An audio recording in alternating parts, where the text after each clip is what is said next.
Hey, Chris Liepe here. I recently did a post on the channel asking everybody what their number one struggle was when working on their voice. And by far, the most frequent struggle was dealing with fear. How do I overcome fear? Fear that people will hear me when I'm practicing. Fear that I won't be able to perform to my level of expectation or other people's level of expectation when it comes to singing in front of people. Fear that I will miss the mark. Fear is a singer's number one crippling issue. And I want to help you resolve this by giving you some practical tips when you're practicing, some ways to think when you're performing. But overarching everything I'm going to share with you in this video, I want you to think about this. We must stop thinking about singing as something we do and start thinking about it as something that we experience. Singing is an experience. It is not a task. It's not a set of achievements. It's not about checking certain boxes. It's about an ongoing experience, whether you're singing through a song or whether you're talking about your entire singing journey throughout your life. It's an ever-changing, dynamic, and exciting journey. So, singing is not something we do. Singing is something that we experience. If you would like to take your experience of singing to the next level, take these tips that I give you today and internalize them, and join my free vocal course linked below to start getting a solid foundation for your voice that will help you experience the voice you were meant to have. Yeah. You're lying there and I'm on my knees. You're in pain and I am free. I never liked you anyway. No stretchers, no stretchers.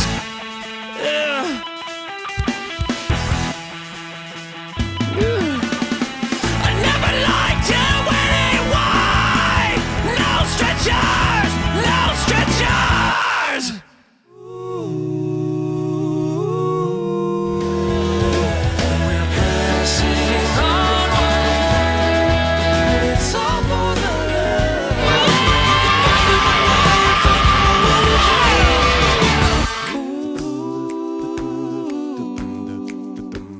So let's first talk about overcoming fear while practicing. I know this is a big issue for a lot of people and has been for me in certain points in my life. Man, I'm doing all these crazy sounds and I'm making a lot of noise and I'm afraid that people are going to hear me, if I'm in an apartment or if I have, neighbors close by or even family members. And the sounds I'm making are not good. I'm not just afraid that they'll think I'm an idiot, but maybe I'm even just afraid that I'll be annoying people because what I'm doing is, not necessarily pleasant as I'm going through and experimenting with things. Well, so back in, I think it was my second year of college, I lived in a dorm room that was an English as a second language thing. And it was a really open dorm. I had one room, there's shared bathrooms, and small rooms, everybody's kind of always walking in and out and doing stuff. And I was in the peak of experimenting with my voice in that time period. And I was always doing crazy yelling and just silly things like I do in my videos. Initially, I was like, man, I can't do this here. I'm going to be disruptive. But I was smart about the times that I chose to do things. And it actually ended up forming some pretty interesting relationships because people would walk by. And I even decided at some points to leave my door open while I was doing some of these things. And people would come in and be like, what are you doing? And I would explain to them, well, I'm practicing my singing or I'm recording this thing. And then I would, play a little bit of what I was recording and then be like, oh, okay, well, that's pretty interesting. But I think what it took is for me to accept the fact that people were going to hear, and they'll also be attentive to little things like, I'm not going to do this at midnight while people are trying to sleep. I'm not going to overstep courtesy bounds. But when it comes to being afraid that other people are going to hear me, this mindset of, people are just going to have to hear it, was the number one thing that helped me get over my fear when it came to performing. So if I'm not afraid that people are going to hear my worst of my worst in practicing, then this, and I'll talk more about performing in a little bit, then this mindset is going to help you when you're performing. More on that in a minute. But here's one thing that I have done when I've been in certain situations where I really can't make a lot of noise and I want to practice particularly aggressive singing. That is, sing into a pillow.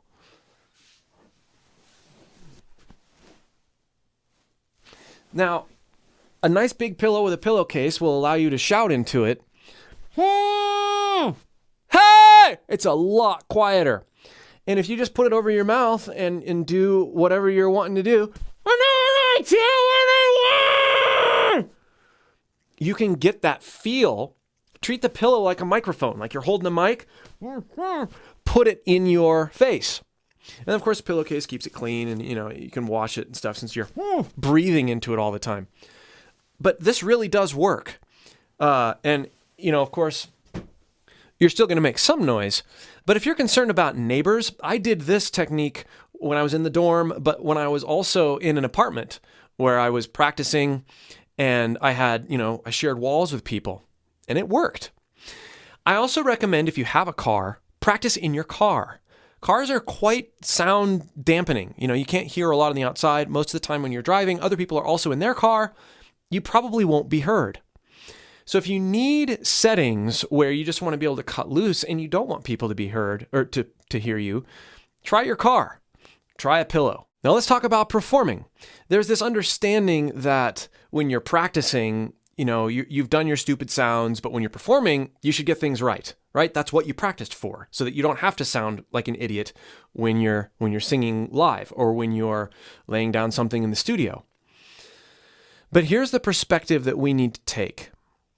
We need to go into our performances with an attitude of, I'm going to present and perform conveying emotion and dynamics and intensity as my primary goal, as opposed to performing with a mindset of technical or musical proficiency. Let me say that again in a little bit less words. When we go to perform, we will be less fearful or not fearful at all if we are about performing and communicating our passion and intensity and not about trying to display technical or musical proficiency. This is huge and the number one causation of fear. We are uncomfortable with the fact that someone might hear us screw up. So you need to create a climate in your performances, in your delivery, and in your mind that screwing up could be or is part of the gig. It's part of what you're going to do. If you've got challenging notes that you're going for, if you've got things that you practiced and you're really trying to get, then you need to make it okay to not do them perfectly. I've certainly done that on this channel. There are things that I don't edit out, that I leave in, and I make it part of the experience. I make it part of what's going on in the video. Good singers, good performers do this. And it's so invisible, you never think that the good performers screw up because they understand this idea that it's not about being perfect. It's about being relational. It's not about being perfect. It's about being relational. Performing, I always think back to when I was doing piano recitals. And you got all these parents and grandmas and other kids watching you play. And of course, you've worked on that music and, you miss a note. Oh no. And then your stomach sinks. But what if it's, with singing, what if it's not possible to miss a note? What if the kind of singing you're doing allows you to be expressive in a way that it's not even about the notes? And I know that I'm being a bit naive, maybe. Well, of course it's about the note. Someone's singing the Star Spangled Banner for the Super Bowl, they got to hit the note. But I guarantee you, in the moment, she's not thinking about can I hit that note? If she is, she's going to be defeated. She's in the moment. She's in the presence of her own voice and enjoying the experience. There is time for can I hit that note in practice. But when it comes to presentation, we have to switch our mindset around. Another short story for you. When I was working at Sweetwater as a jingle writer, I was performing vocals. I was recording them in one of the ISO booths, but I had the door open while I was doing this, just because. And the owner of the company came back to talk to people in the reception area of the studio, and I had left the door open, and I was back there making these strange noises, or what sounded like strange noises, because nobody could hear the context, because I was doing headphones, and there was this new whatever in the back, and the owner came in, and I didn't see what he did, but I was told later by one of my coworkers that he just kind of stopped what he was saying and went like this. And when they told me about it, I went, oh man, he came back there and made was startled by my singing. And initially I felt kind of bad. And then I was like, you know what? This is kind of a breakthrough, because I was doing something. I was working something out in the recording that ended up being really cool. And he actually got to, though he probably didn't even know or care to make the connection, he got to experience progress in the making. And that's the way I chose to look at it. And so if we're going to be thinking about, critically analyzing the proficiency of our vocals during performances, if we are looking at our voice as something that's in progress and not something that has been perfected and now I'm sharing, that will help others as they receive your performance look at you in the same way. If you're not holding yourself to a standard of perfection, other people aren't going to either. And maybe some people will, but you shouldn't go there with your mind. Just decide that that is what is going to happen. That you're in progress, they know you're in progress. Now deliver the passion and the emotion and connect with them. And the last mindset tip I want to give you to overcoming fear with your singing is this. Know your strengths and play to your strengths and make them part of whatever you're communicating. Because remember, you're not communicating this proficiency level of vocals. You're singing a song. What is that song about? What are you trying to emotionally connect while you're singing this song? And by knowing your strengths, knowing what you like about your voice and how to bring that out is going to help you present something that other people will receive. And there's a common phrase I like to quote to myself when I'm about to engage in a performance, and that is, don't judge or you'll be judged. But I'll think about it in a slightly different way than maybe most people would think about it in the context of singing. If I'm not in the business of judging whether my voice was right or wrong, good or bad, I'm going to be in the frame of mind to deliver something that will not be judged as good or bad by the audience. Also, if what I'm projecting is not, is it good or bad? Is it right or wrong? Instead, it's entertaining and playing to my strengths as an entertainer, as a musician, as a vocalist, then that vibe is going to transfer to how your art, how your vocals are received from the audience. So important. So in light of this mindset, this overarching mindset, and the things that I've shared in this video, I want to take it to the track, and I'm just going to do whatever over this track, warts and all, sounding good, sounding bad, but I don't care that it's good or bad. I'm going to sing and scream and yelp, and I'm going to have an experience that is then going to be shared with those viewing and listening. So what I've got in my mind is this, as I'm walking into this little mini performance. There's a guy lying on the ground, and he's been injured, and I've been injured too, but not as badly. This guy on the ground needs a stretcher, but he's an enemy. I don't like him. And so I'm not going to go help him, even though I can. I'm not going to help him because I didn't like him anyway. And I am going to channel, as inappropriate and kind of sad as this situation is, I'm going to channel the angst and anger that I might have for an enemy that I really don't want to help. That's the idea here. Yeah.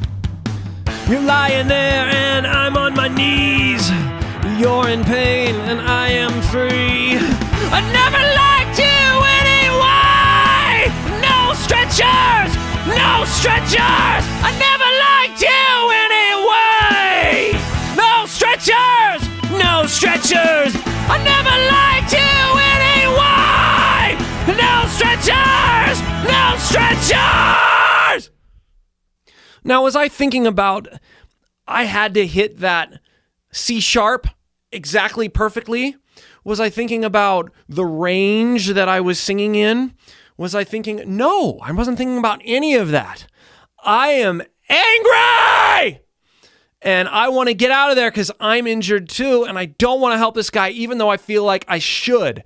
So there's this battle in myself that I'm tearing myself up. So I hope you've enjoyed this different way to think about your voice. Be sure to leave comments below, ask questions, let me know what you think of content like this. And again, be sure to join my free vocal course. Part of overcoming fear is having confidence that you do understand the fundamentals of singing. So I hope to see you there, and I'll see you for more.